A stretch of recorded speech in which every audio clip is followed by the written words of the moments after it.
welcome back to Nonsense Farm. Today we're going to do another edition of Sourdough Shenanigans. And today we're going to do sourdough biscuits. The recipe is from Farmhouse on Boone, and hopefully I'll remember to put it in the description of the video. So for the overview, we have 2 cups, actually it gives both volume and weight. I'm going to go by weight. 280 grams of all-purpose flour, 2 teaspoons of baking powder, all right, that's volume. 1 teaspoon baking soda, 12 grams of sugar, 4 grams of salt, 113 grams of cold butter cut into chunks, 285 grams of sourdough discard, and ½ cup milk or buttermilk, which is also 122 grams. And it says you can also use water, which I would rather do milk, but I don't have any right now, so it will be water. Here we go. The recipe gives 2 different sets of instructions. One, if you just want to make the biscuits and have them right now. The other one, if you want to make up the dough, let it ferment anywhere from 8 to 24 hours and have them later. I think I'm going to do the long-fermented method, and we'll finish this up in the morning. So, add flour to large mixing bowl, 280 grams of flour.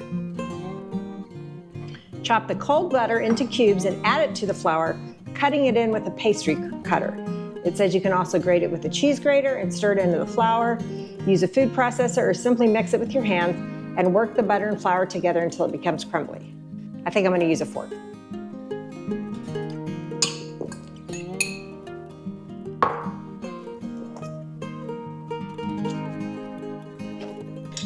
Finally got that done. That was a bit of work.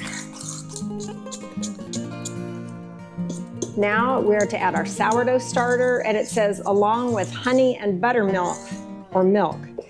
So in the ingredients that I read you, it didn't say anything about honey, but I think what they're saying is it can be either honey or sugar. And so we are gonna go with the honey because, you know, we happen to have 28 gallons of honey sitting here on the counter. 285 grams. And let's get the honey. The measurement that it gave for sugar was 12 grams, so we're gonna stick with that for honey, I guess. There we go. Honey and buttermilk. Oh, and I said I didn't have any milk, but guess what, I do. I said 122 grams. Perfect. Stir just until combined. All right.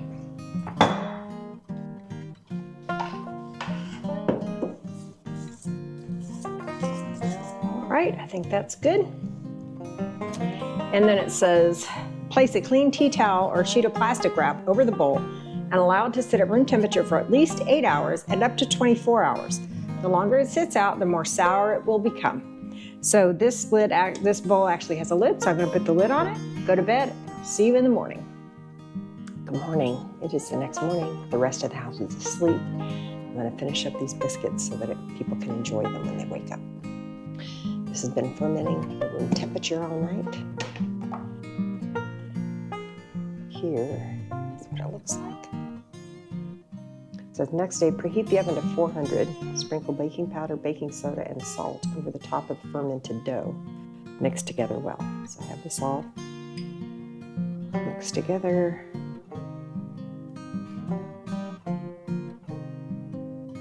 This recipe is almost like a pick your own adventure. Because it gives us another option. You remember last night it said we could bake them right then or we could ferment them overnight, and we fermented them overnight. But this morning it says, well, next we have to roll them out. But then after that, we can either let them rise for another hour or we can bake them right now. This is really good looking dough.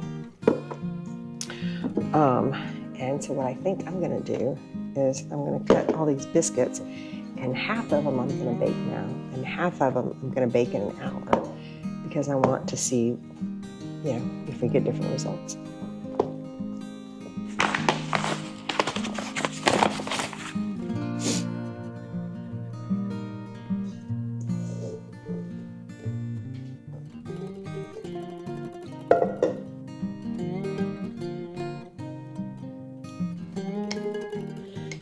This is says to roll it out to about 3/4 or 1 inch thick. So that's a lot easier than the 1/8 inch thick that we had to do for the goldfish crackers.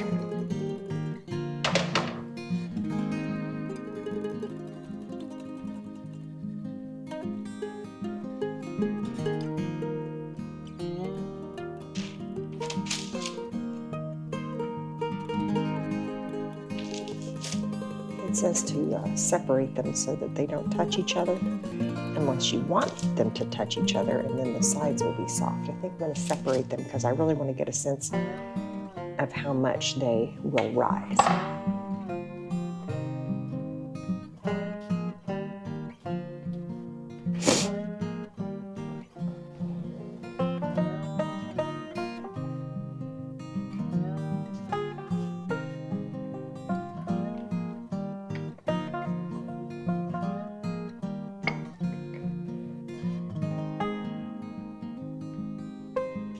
I just looked, it said this recipe is supposed to make 12 biscuits, and it does look like that's pretty much what it's going to make.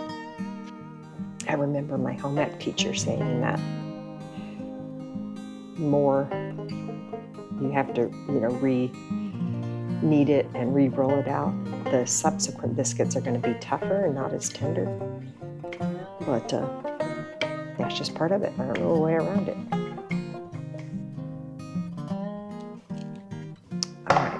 This one I'm going to let it rise. The other one I'm going to put in the oven. The first batch has come out of the oven.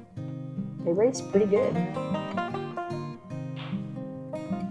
Let's see what they look like on the inside. A little hot told. Let's see. Oh, it looks good.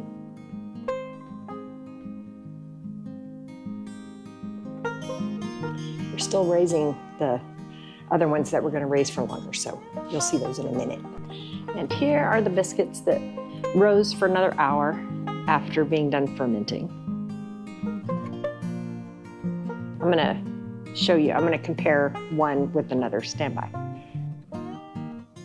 The one on the right had the extra hour of raise time, and the one on the left went right in the oven after the fermenting time. I think I prefer the ones that didn't raise for an hour. Thank you so much for watching. I hope you'll subscribe if you aren't already. Please go back and watch all my prior sourdough shenanigans videos and maybe some of my farm videos. I appreciate you, and I'll see you on the next video.